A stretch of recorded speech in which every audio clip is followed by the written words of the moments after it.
నమస్తే welcome to జనబేరి news ముందుగా headlines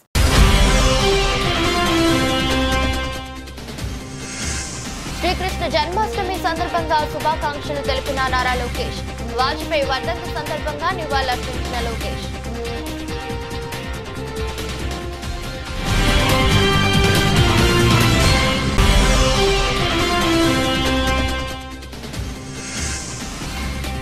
photography పోటీల్లో ఆలోచనలు రేకెత్తించిన ఛాయాచిత్రాలు ప్రతి చిత్రం ఒక కళాత్మక సందేశం జిల్లా కలెక్టర్ డాక్టర్ జి లక్ష్మీసా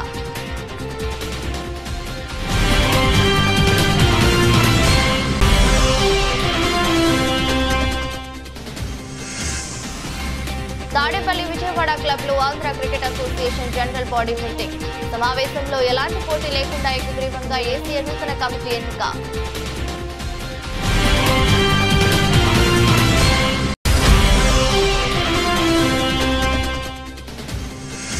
ప్రభుత్వం సూపర్ 6 పథకాల్లో భాగంగా మహిళల ఉచిత బస్సును జెండా ఊపి ప్రారంభించిన central MLA bonda Uma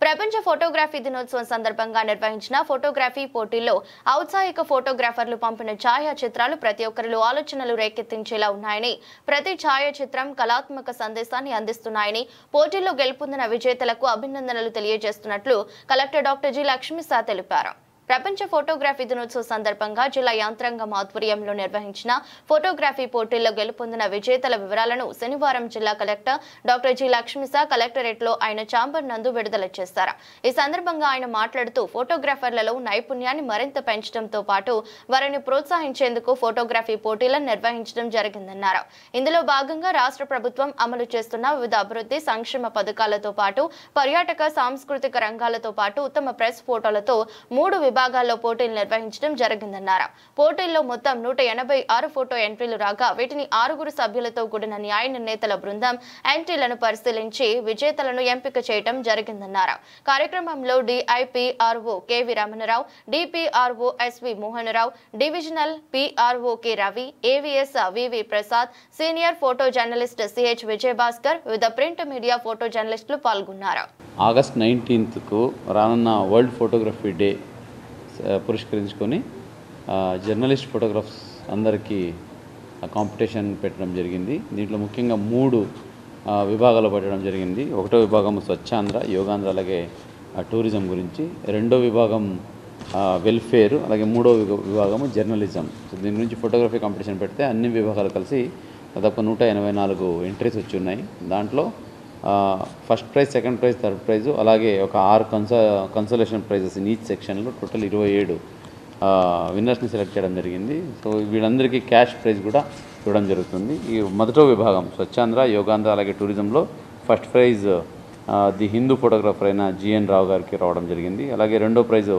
the Hans India photographer అయిన వి మస్తాన్ గారికి రావడం జరిగింది అలాగే మూడో ప్రైజు ది హిందూ ఫోటోగ్రాఫర్ అయిన కేవీఎస్ గిరి గారికి రావడం జరిగింది అట్లాగే రెండో విభాగం వెల్ఫేర్ దాంట్లో అయితే ఉందో దీంట్లో మొదటో prize INPR photographer Shri A Rajendra Prasad గారికి వచ్చి రావడం జరిగింది అలాగే రెండో prize the Hindu photographer GN Rao గారికి అలాగే మూడో prize freelance journalist Shri RV Apparao గారికి రావడం జరిగింది అలాగే మూడో విభాగం జర్నలిజం విభాగంలో ఫోటోగ్రాఫ్ ఇచ్చిన వాళ్ళలో 3కి ప్రైజ్ రావడం జరిగింది ఫస్ట్ ప్రైజ్ వచ్చి Deccan Chronicle photographer CH Narayanarao గారికి రావడం జరిగింది అలాగే second prize Times of India photographer G Mahesh గారికి అలాగే థర్డ్ ప్రైజ్ అది Indian Express photographer M Prashanth గారికి రావడం జరిగింది సో ఈ విజేతలందరికీ హృదయపూర్వక అభినందనలు తెలియజేస్తున్నాను అలాగే కన్సలేషన్ ప్రైజెస్ అయితే అవి కూడా ప్రతి సెక్షన్లో 6 రావడం జరిగింది వీళ్ళందరికీ కూడా క్యాష్ ప్రైజ్ కూడా ఇచ్చి వాళ్ళందరినీ అభినందించడం జరుగుతుంది ఇది ముఖ్య ఉద్దేశం ఏంటంటే ఎంతో టాలెంట్ ఉంటుంది వాళ్ళ వృత్తి జీవనంలో ఎన్నో ఫోటో తీయడమే వాళ్ళ పనిగా తీస్తూ ఉంటారు సో వాళ్ళకి ఒక ప్రోత్సాహంగా ఉండాలి అలాగే వాళ్ళు చేసే రొటీన్ పనిలో కూడా వాళ్ళ క్రియేటివిటీని పెంపొందించడానికి అలాగే వాళ్ళకి ఒక రికగ్నిషన్ ఇవ్వడానికి ఈ యొక్క కార్యక్రమం చేయడం జరిగింది అంటే ఇంత మంచి స్పందన వస్తుంది అనుకోలేదు చాలామంది పార్టిసిపేట్ చేశారు ఈ రానున్న రోజుల్లో ఈవెన్ జనరల్ పబ్లిక్కి కూడా ఇటువంటి ఫోటోగ్రఫీ కాంపిటీషన్ పెట్టి మన ఎన్టీఆర్ జిల్లా అలాగే విజయవాడ సిటీ ఇంకా ఎక్కువ ఈ టూరిస్ట్ అట్రాక్షన్స్ అలాగే టూరిజం ప్లేసెస్ గురించి పబ్లిసిటీ వచ్చేలాగా పాపులారిటీ వచ్చేలా చేయడానికి ఇటువంటి కార్యక్రమాలు చేపడుతున్నాము. దీనికి సహకరించిన ప్రతి ఒక్కరికి, ముఖ్యంగా ఎన్పిఆర్ డిపార్ట్మెంట్ అలాగే మా అధికారులందరికీ ధన్యవాదాలు తెలియజేసుకుంటున్నాను. Thank you. Vijayawada Satyanarayanapuram police station పరిధిలోని యూపిక్స్ చీటింగ్ కేసులో నిందితులను పోలీసులు అరెస్ట్ చేశారు. 3 నిందితులను అదుపులోకి తీసుకుని 90 లక్షల రూపాయల విలువైన 354 గ్రాముల బంగారు ఆభరణాలు, 21 కేజీల వెండి ఆభరణాలు, ఎక్స్యూవీ కారు, BMW బైక్, కంప్యూటర్లను స్వాధీనం చేసుకున్నట్టు సిపి రాజశేఖర్ బాబు వెల్లడించారు. విజయవాడలోని ఎన్టీఆర్ జిల్లా పోలీస్ కమిషనర్ కార్యాలయంలో నిర్వహించిన మీడియా సమావేశంలో కేసు వివరాలను సిపి రాజశేఖర్ బాబు వెల్లడించారు. యూపిక్స్ క్రియేషన్ కంపెనీ హాలీవుడ్ సినిమాలకి యానిమేషన్ చేస్తామని మోసం చేశారని తెలిపారు. నిడుమోలు కిరణ్ ఈ సంస్థను ఏర్పాటు చేశారని, 344 సభ్యులు ఇందులో పెట్టుబడి పెట్టారని వెల్లడించారు. 183 మంది 353 కోట్లు ఇన్వెస్ట్ చేస్తే 159 కోట్లు తీసుకుని నష్టపోయారని, 136 నుండి 238 కోట్లు ఇన్వెస్ట్ చేస్తే 358 కోట్లు తీసుకుని లాభపడ్డారని చెప్పారు. 6.51 కోట్లు కమిషన్ కింద ఏజెంట్స్ తీసుకున్నారని, 25 మంది 42 కోట్లు ఇన్వెస్ట్ చేసి 42 కోట్లు తీసుకున్నారని, కిరణ్ 26.23 కోట్లు పొందారని, మొత్తం డబ్బులో 201 కోట్లు నష్టం జరిగిందన్నారు. Good morning all of you. ఈరోజు ముఖ్యంగా మీకు అందరికీ తెలుసు, యూపిక్స్ చీటింగ్ కేసు అనేది చాలా రోజుల నుంచి మీడియా సోదరులు, అదేవిధంగా సోషల్ మీడియాలో కూడా ఈ కేసు గురించి చాలా డిస్కషన్ జరిగింది. ముఖ్యంగా ఈ యూపిక్స్ క్రియేషన్ కంపెనీ, ఈ కంపెనీ వచ్చేసేసి హాలీవుడ్ సినిమాలకి యానిమేషన్ వర్క్స్ జరుగుతున్నాయి అని చెప్పి దాన్ని బేస్ చేసుకొని వాళ్ళు 2017-18 సంవత్సరంలో ఒక యూపిక్స్ అనే యానిమేషన్ కంపెనీని ఏర్పాటు చేయడం జరిగింది. వాస్తవానికి 2014లోనే వారు ఏర్పాటు చేశారు. ఇందులో ఒక 70 మంది స్టాఫ్ పనిచేసేవాళ్ళు. ఇతని పేరు కిరణ్ అని, ఇతను నిడుమూరు వెంకట సత్యలక్ష్మి కిరణ్, 33 years. సో ఇతను దీనికి డైరెక్టర్గా ఉండేవాడు. దీనికి సంబంధించి దాదాపు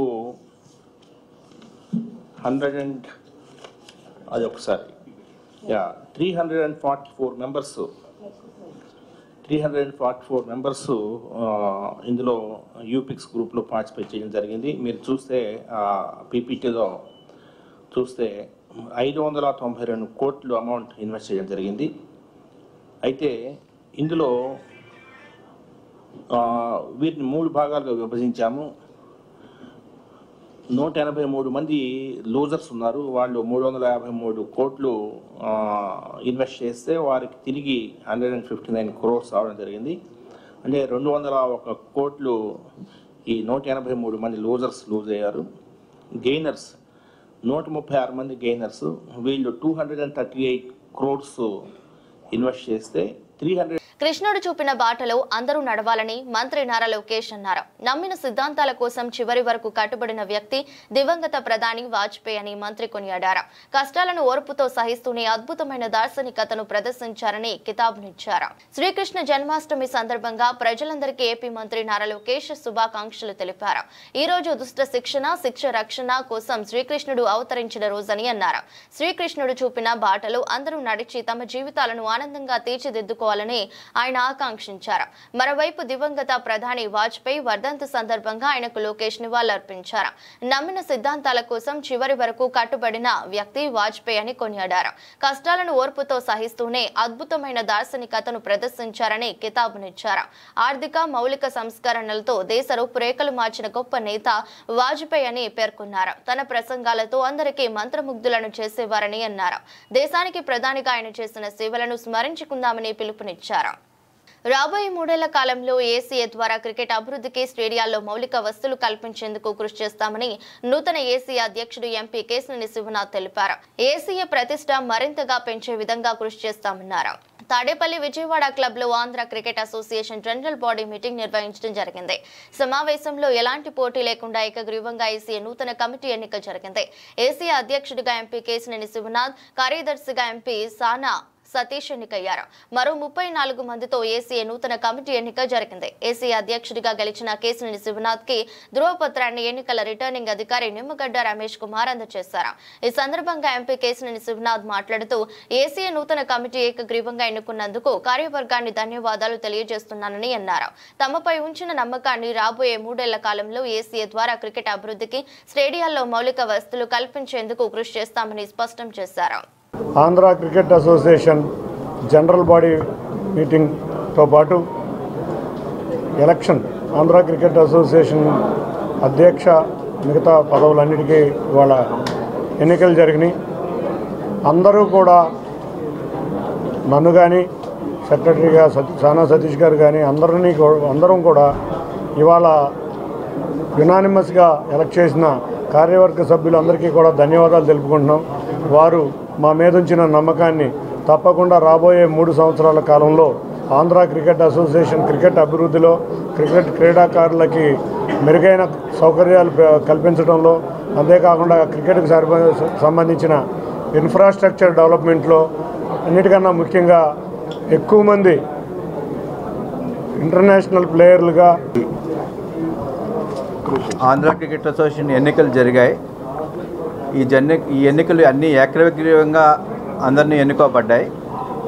కానీ ఒక వైస్ ప్రెసిడెంట్ ఎలక్షన్ మాత్రం ఆగింది.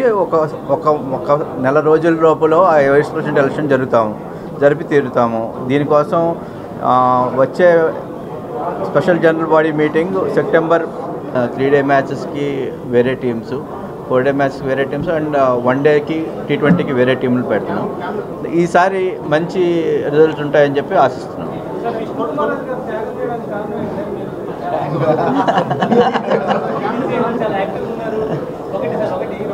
ఆయన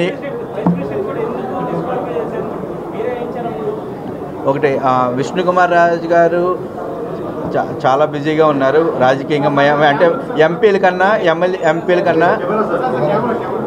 కన్నా ఎమ్మెల్యేగా ఎక్కువ బాధ్యతలు ఉంటాయి.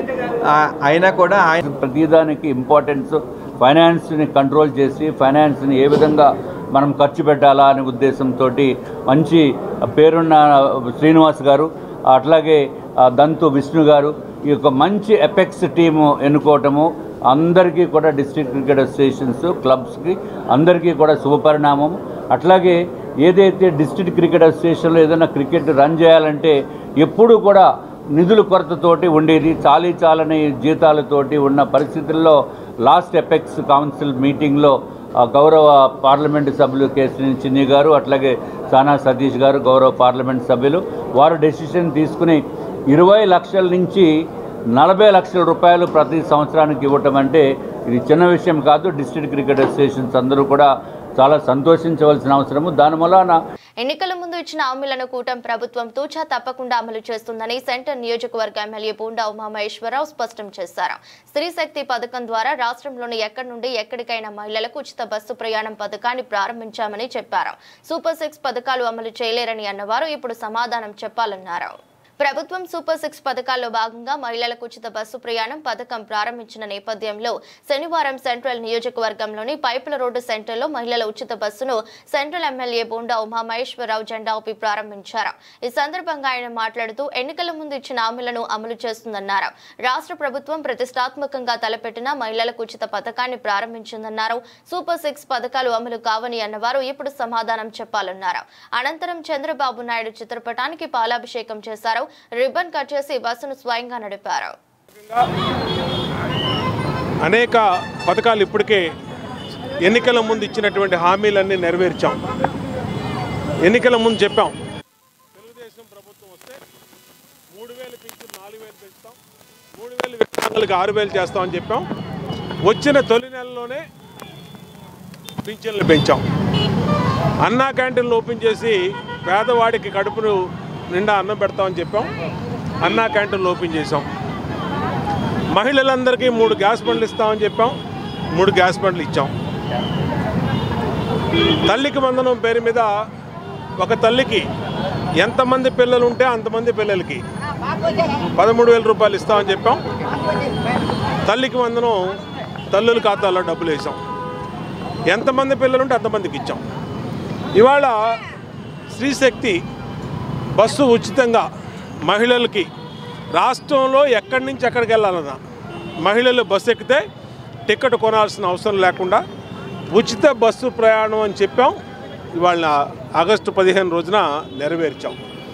ఇవాళ సెంట్రల్ నియోజకవర్గంలో ఆర్టీసీ బస్సును ఇప్పుడే మా మహిళలు మరి అందరం కూడా స్టార్ట్ చేసి ఏదైతే నిన్న ముఖ్యమంత్రి శ్రీశక్తి ఉచిత బస్సు ప్రయాణం స్టార్ట్ చేశారో ఇవాళ నుంచి ఎవరు మహిళలు బస్సు ఎక్కినా టికెట్ కొనాల్సిన అవసరం లేకుండా ఉచిత బస్సు ప్రయాణం పెట్టాం. సూపర్ 6 హామీలు అమలు కావు అని చెప్పి మాట్లాడిన వాళ్ళు ఇప్పుడు సమాధానం చెప్పాలి. అన్ని హామీలు నెరవేర్చే దిశగా ముందుకెళ్తా ఉన్నాం. త్వరలో శ్రీనిధి మహిళలందరికీ 18,000 రూపాయల డబ్బులు దాన్ని కూడా నెరవేరుస్తాం. నిరుద్యోగులకి చదువుకున్న పిల్లలకు నిరుద్యోగ భృతి 3,000 రూపాయలు ఇస్తామని చెప్పి దాన్ని కూడా ఇస్తాం. ఇచ్చిన ప్రతి హామీ గుర్తుంది.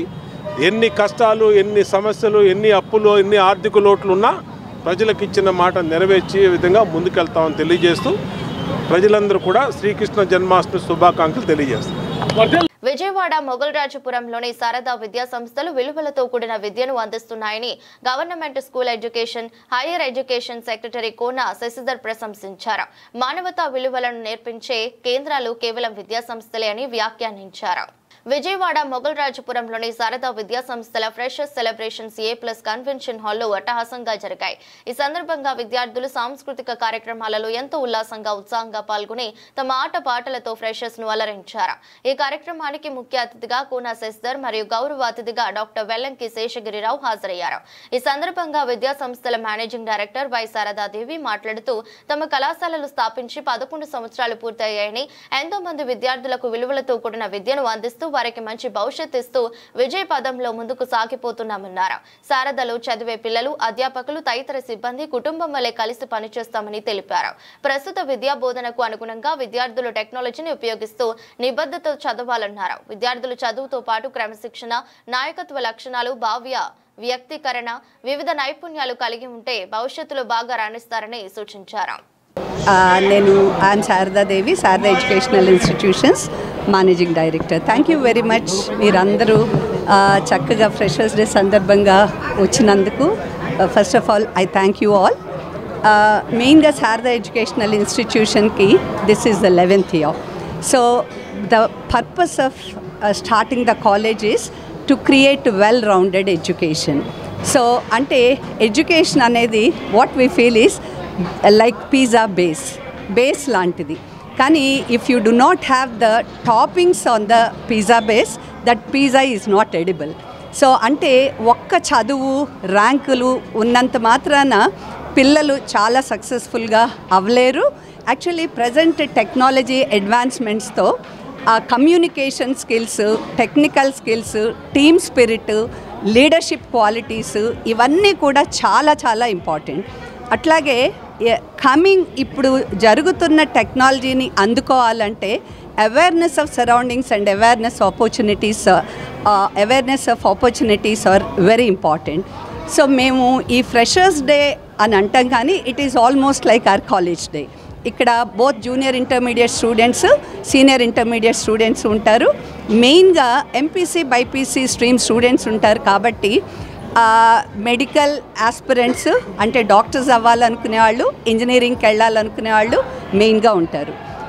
తర్వాత ఈ ఫ్రెషర్స్ డే ఎందుకు కండక్ట్ చేస్తాము అంటే the first and foremost important thing is గొప్ప వ్యక్తులు, అచీవర్స్ని ఎక్స్పోజ్ అయినప్పుడు, వాళ్ళ మాటలు విన్నప్పుడు they get inspired, motivated and then they pick up the direction for their future as well.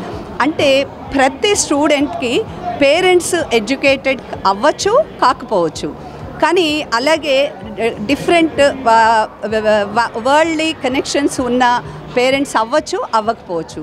కానీ మేము జనరల్గా శారదాలో ఏమనుకుంటామంటే ఎటువంటి స్టూడెంట్కైనా కూడా అవకాశాలు తెలియాలి, అలాగే ఏమేమి ఆపర్చునిటీస్ ఉన్నాయో బాగా తెలియజెప్పగలిగితే ఎంత చిన్న స్థాయి నుంచి అయినా ఎంతో గొప్ప స్థాయికి వెళ్ళగలిగిన అవకాశాలు ఉన్నాయి. సో అట్లా ఒకసారి జర్నీని వెనక్కి నా పేరు GV Rao, general manager Sarada educational institutions. ఈరోజు Sarada educational institutions freshers day conduct చేస్తున్నాం. స్టూడెంట్స్కి కాంపిటీషన్స్ కండక్ట్ చేయడం, అలాగే అకాడమిక్స్లో బెస్ట్ అవుట్పుట్ ఇచ్చిన స్టూడెంట్స్ని ఎంకరేజ్ చేయడం, అలాగే ఎడ్యుకేషన్లో నిష్ఠాతులైన కోన శశిధర్ గారు హయ్యర్ ఎడ్యుకేషన్ డిపార్ట్మెంట్ సెక్రటరీ, అలాగే వెల్లంకి శాస్త్రిరావు గారు ఇస్రో సైంటిస్ట్, ఇలాంటి ఎక్స్పర్ట్స్ తోటి మోటివేషన్స్ చేయిస్తే స్టూడెంట్స్ ప్రెషర్ లేకుండా తమ చదువులలో మంచి అగ్రగామిగా నిలుస్తారనే ఉద్దేశంతో ఈ ఫ్రెషర్స్ డే కండక్ట్ చేసాం. ఇది శారదా ఎడ్యుకేషనల్ ఇన్స్టిట్యూషన్స్ యొక్క 11వ ఫ్రెషర్స్ డే. ఈరోజు పిల్లలు వాళ్ళ యొక్క ఎక్స్పర్టిజంతో ఎంటర్టైన్ చేస్తున్నారు. దాన్ని మిగతా పిల్లలు ఎంజాయ్ చేస్తారు. ఆటో కార్మికులకు ఎన్నికల సమయంలో ఇచ్చిన హామీలను అమలు చేయాలని ఆంధ్రప్రదేశ్ ప్రగతిశీల ఆటోమోటార్ ఫెడరేషన్ ఐఎఫ్టియు రాష్ట్ర అధ్యక్షులు కె పోలారి కూటమి ప్రభుత్వాన్ని డిమాండ్ చేశారు. ఆటో కార్మికులకు ఇచ్చిన హామీలను ప్రభుత్వం తుంగలో తొక్కి ఉచిత బస్సు ప్రారంభించిందని ఆవేదన వ్యక్తం చేశారు. శనివారం ఆంధ్రప్రదేశ్ ప్రగతిశీల ఆటోమోటార్ ఫెడరేషన్ ఐఎఫ్టియు ఆధ్వర్యంలో గాంధీనగర్ ప్రెస్ క్లబ్ లో విలేకరుల సమావేశం జరిగింది. ఈ సందర్భంగా పోలారి మాట్లాడుతూ ఆటో కార్మికులకు ఇచ్చిన హామీలను ప్రభుత్వం తుంగలో తొక్కి ఉచిత బస్సు ప్రారంభించారని, ఆటో కార్మికులకు ఇచ్చిన హామీలపై ప్రభుత్వం తక్షణమే స్పందించకుంటే రాష్ట్ర ప్రభుత్వంపై పోరాటానికి సిద్ధపడతామని హెచ్చరించారు. ప్రభుత్వం వస్తే ఆటో కార్మికులకు ఆదుకుంటామని చెప్పిన కూటమి ప్రభుత్వం నేడు తమను పూర్తిగా విస్మరించిందని, 10,000 రుణాలు సంక్షేమం ఇస్తామన్నారు. అవన్నీ ఎక్కడని ఆయన ప్రశ్నించారు.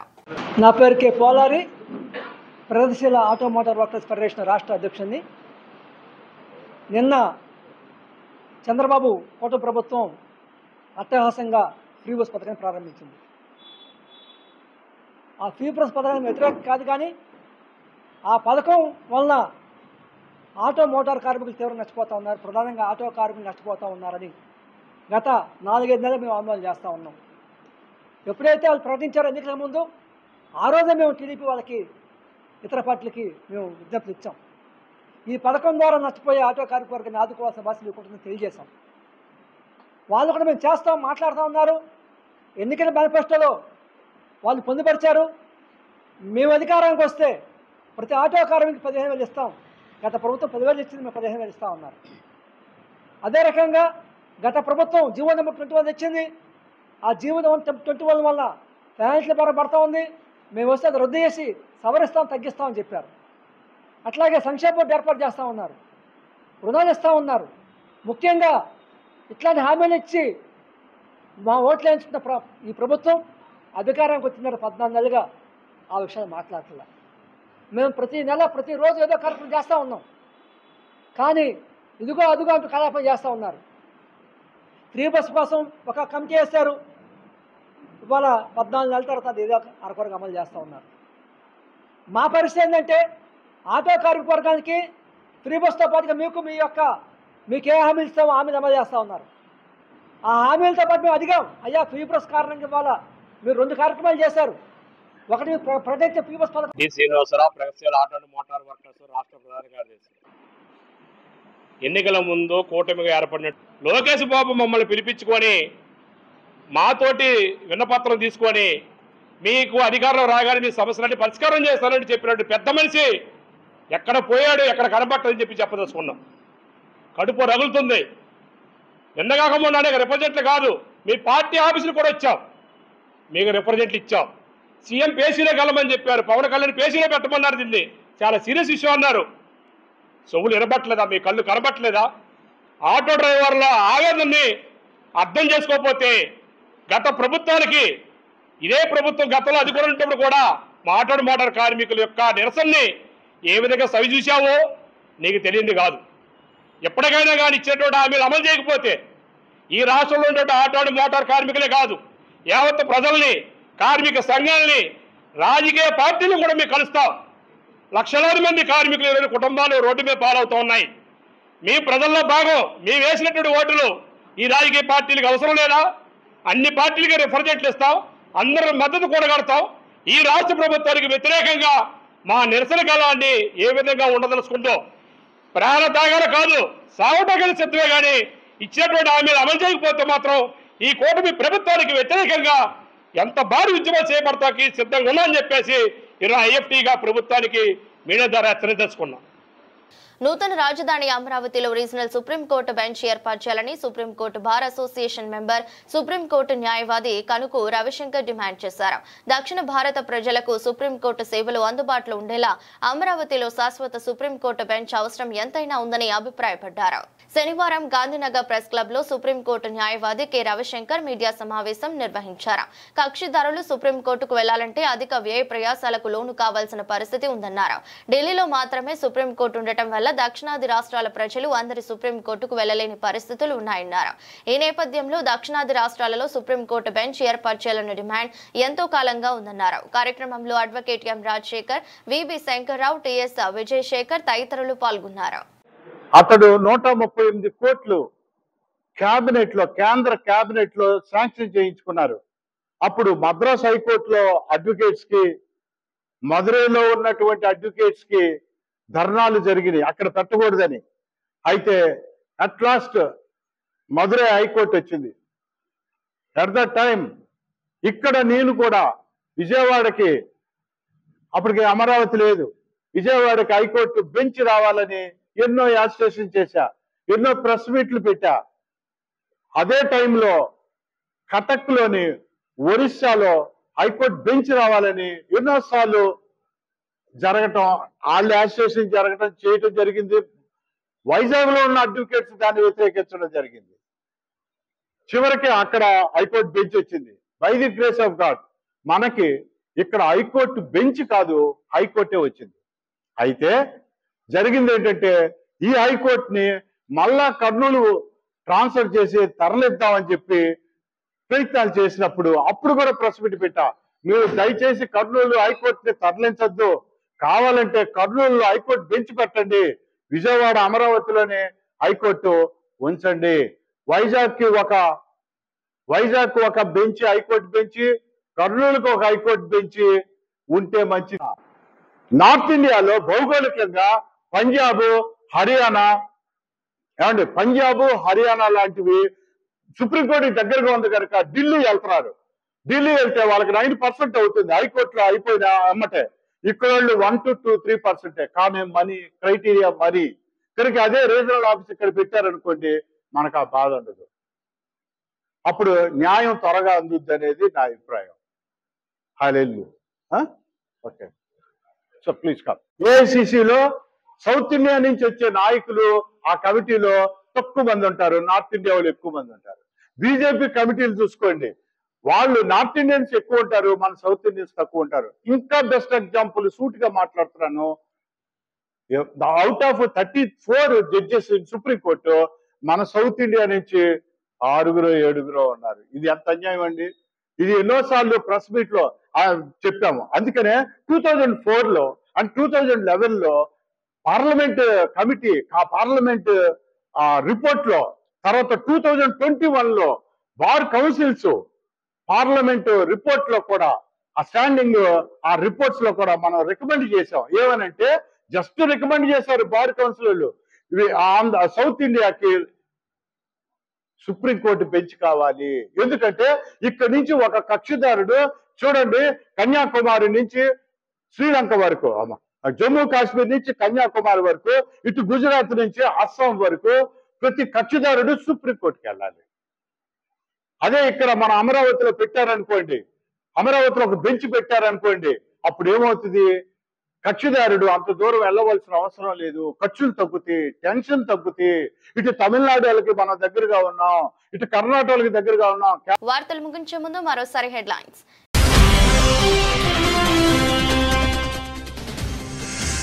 శ్రీకృష్ణ జన్మాష్టమి సందర్భంగా శుభాకాంక్షలు తెలిపిన నారా లోకేష్. వాజ్పేయి వర్ధంతి సందర్భంగా నివాళులర్పించిన లోకేష్.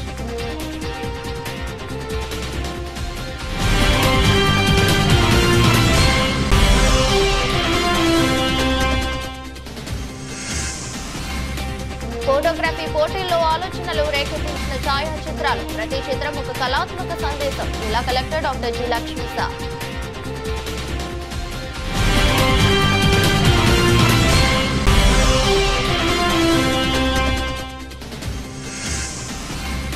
తాడేపల్లి విజయవాడ క్లబ్లో Andhra cricket association general body meeting. సమావేశంలో ఎలాంటి పోటీ లేకుండా ఏకగ్రీవంగా ఏసీఏ నూతన కమిటీ ఎన్నిక.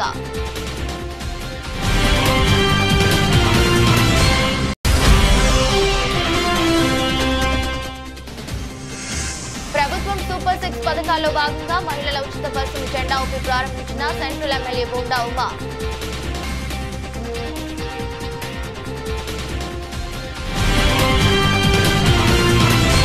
ఇది బులెటిన్. మరో బులెటిన్లో మళ్ళీ కలుద్దాం. అంతవరకు సెలవు. నమస్కారం.